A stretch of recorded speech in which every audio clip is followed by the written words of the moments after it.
A Toast to True Friends by Peregrine Took. Where are you taking me? I said, as Simon attempted to drag me through the narrow and dimly lit hallways behind the stage at the Aeolian. I say attempted, because I was making it difficult for him, digging my heels in every few steps and throwing longing gazes over my shoulder at the cosy tap room behind us. Sim's answering smile had a touch of mischief. You'll see. I don't like surprises, I reminded him, brow furrowed. You'll like this one, he said, with all the cheerful confidence of someone who has never been jumped in a box alley in Tubby Inn. It says a great deal about my fondness for Sim that I let him drag me the rest of the way down the corridor without complaint. Eventually, we came to a chipped plywood door. He seized the knob, then turned to me. We're here, he said brightly. Don't freak out. Ignoring my look of sudden panic, he swung the door open. Happy Happy birthday! birthday! The phrase flew from the throats of a half-dozen folk, a poorly synchronized but wildly enthusiastic chorus. Then they gave me 3 huzzas, each better coordinated than the last. I stared around the room, stunned into silence. Will and Fella waved cheerfully from behind a wide, worn table, which had been wedged into the narrow space at an odd angle. Threp stood at the head of the table near Stanchion and Deoch, frowning over 2 bottles of burgundy wine. Devi and Mola grinned up at me from an overstuffed and appallingly threadbare couch nestled between 2 storage shelves at the far end of the room. Mola muttered something under her breath, and Davy laughed, her dimpled smile becoming a touch wicked. I blinked at them all for a long minute, then whirled on Sim. How did you know it was my birthday? He grinned. You told me. I did. Last Thor, at the Spring Festival in Belnay. You don't remember? I thought about this for a bit, then shook my head. Ah, well, he said knowingly. You were very drunk. Ah. I turned back to face the crowded room. Everyone was here. Well, everyone but Ori, and Denna, of course. But her absence was almost too familiar to notice. Almost. Well, I pushed that thought aside. They were all here. My best friends. Here to celebrate my birthday. Here to celebrate me. My cheeks flushed red with embarrassment and pleasure. Thank you for coming, I said finally, and grinned like a fool. The next several hours are mostly lost to memory, but let me see what I can recall. Stanchion and Deoch kept us well supplied with bread, fruit, cheese, and a frankly stupid quantity of local wine. Friendly banter abounded, of course, and snatches of song. Devi composed an ingeniously macabre final verse of Jackass, Jackass, which we all applauded enthusiastically and promised never to perform on stage. Threp and I bickered over some trivial point of etiquette that only applied when dining with vintage nobility during high mourning. I remember this quite clearly because it resulted in a wager that I eventually won, much to everyone's surprise. Sim stole a few kisses from Fella, and Deoch stole a few from Stanchion, and we all politely pretended not to notice. Mola and Devi slipped away late in the evening, only to return an hour later with a layered brick of chocolate and spiced rum cream that could only be loosely termed a cake, and which looked almost too expensive to eat. Sharping out at the heels troopers must pay better than I thought, I said, when I collapsed onto the couch next to Devi a few minutes later, plate in one hand and a bottle of wine in the other. Maybe I should get expelled and become a Gaelet too. If only you had a head for numbers, she sighed. She grabbed the bottle and poured us each another glass. Then, to my surprise, she leaned back and tucked her head against my shoulders. As it stands, I'm afraid you'd be good for nothing but enforcement. She tapped a finger against her lower lip. I suppose you could always become a caravan guard, or an assassin, or something. I laughed. Afraid of a little competition? She sniffed. As if. By the time I had finished the wine and cake, her arm was around my shoulders, and my fingers were toying with the dangerously agreeable notion of touching her hair. Thankfully, Sim chose that moment to sneak up on us and drop something in my lap. I jumped about a foot in the air, hand slamming down reflexively. One more surprise. Sim said cheerfully. He shot the two of us a smile that towed the line between a grin and a leer. This one's from all of us. An expectant hush fell over the room as 7 pairs of eyes turned towards me. Embarrassed by the sudden attention, Devi and I blushed and shuffled apart. I lifted the object and weighed it in my hand. It was the size of a large book, but far less heavy. It was wrapped in expensive silver paper and topped by a delicate silk ribbon. "A present?" I asked, surprised. Sim raised an eyebrow. "It's your birthday, isn't it?" I sat and stared at it for a while, a little overwhelmed. How long had it been since I'd last received an actual properly gift-wrapped birthday present? Years, at least. A lifetime. "I think you're supposed to open it," Mola quipped, and everyone laughed. I rolled my eyes at her, then shredded the paper and opened the box. Inside, nestled in a cocoon of soft red velvet, was a leather mask. It was pure black, the colour traditionally worn by the demon in Canis. A trooper's mask, then, designed to be a showpiece of midwinter pageantry.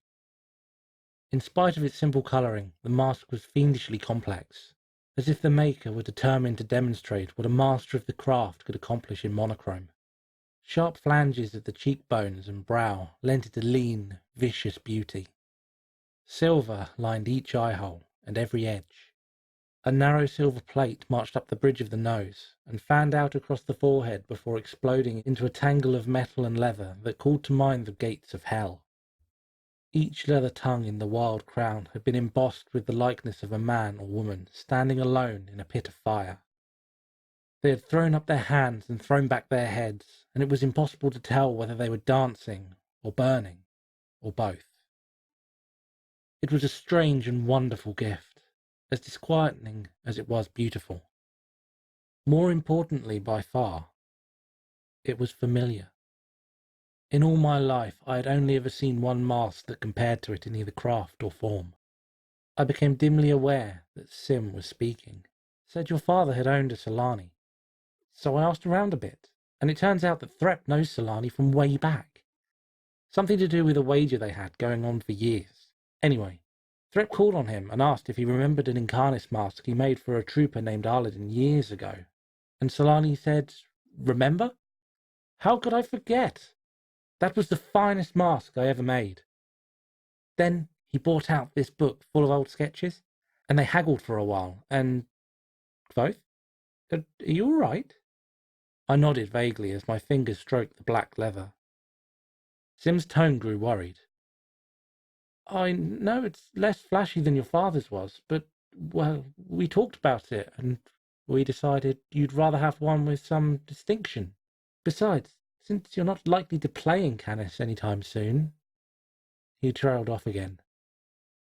Quoth? I lifted the mask out of the box. I held it as delicately as possible, irrationally afraid it would crumble to pieces at any moment. I rocked it up and down and side to side, admiring the way the light reflected off the silver horns. I turned it upside down and raised it to my face. A perfect fit. I lowered it and examined the maker's mark stamped along the inside edge. A true Solani mask.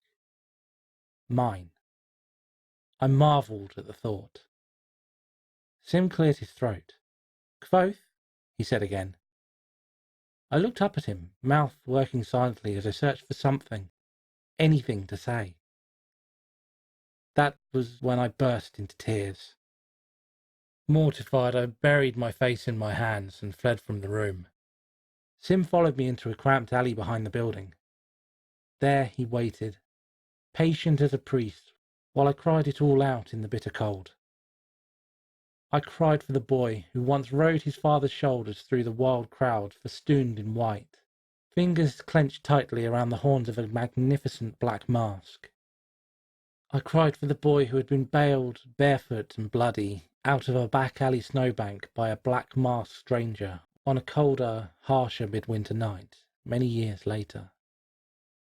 I cried for the boy who had once clutched the shattered fragments of his father's loot to his chest and known, down to his very bones that he would never again hold something with so much of his father in it. I cried for the boy who had let 7 birthdays go unnoticed for fear of having no one to share them with. I cried for many more reasons that I could not begin to identify or name. But most of all, I wept for knowing that I had somehow found a family again, a home. I had found so much love, so much to live for, so much to lose. Eventually my tears subsided. In their place fell an embarrassed silence. I sniffed quietly, swiped at my cheeks, and thanked the darkness for hiding the worst of my deepening blush. Simon was the first to speak. I'm sorry, he said glumly. You warned me you didn't like surprises. I should have listened. No! No. No. I'm the one who should be sorry. I looked down at my shoes. I think I ruined your party. You didn't, he said, though his voice sounded a bit hollow. Anyway, it was your party, so it's fine. He hesitated and then said, I can have the mask returned if... No! I clutched it to my chest. Sim blinked, then gave me a shy smile. You mean you like it? I gaped down at the mask, and then up at him, staggered by the concept that he could think anything else. Oh! I cried, after a moment's thought. Oh, Sim, you thought... I seized his hand in both of mine and held it to my heart. Sim, I love it. Truly, it's...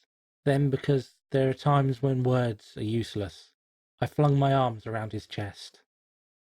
He froze for a moment, utterly shocked that I would ever initiate such an intimate gesture. Then he hugged me back, arms so tight around my shoulders that I felt his ribs creak under mine. I'm glad, he said thickly, and I realized for the first time that he was a bit choked up himself. We took a few minutes to compose ourselves before heading back inside, but it was a wasted effort on my part. My thinly mended composure fell to tatters in the doorway as I gazed around at the concerned faces of my friends. To my horror, I began to ramble, tripping over my own words as I tried and failed to convey the depths of my gratitude and love. Sim, bless him, saved me any further embarrassment by placing his hands over my mouth and loudly blaming my muddled and maudlin state on the Aeolians' house wine. Nobody was entirely fooled, but they all played along. Stanchion and Diop crossed their arms and drew their eyebrows down into twin expressions of mock disapproval, and everybody laughed. Suddenly, inspired, I stumbled to the table and lifted a wineglass in the air. I looked from face to face, wanting to memorize every last detail of this single, perfect moment. A toast, I said firmly. To family, never forgotten. And to true friends, always remembered. To family and true friends, they echoed, and we drank. It was a poor replacement for all the things I wanted to say, but then, that is the virtue of true friends. Nothing that I wanted to say ever really needed saying.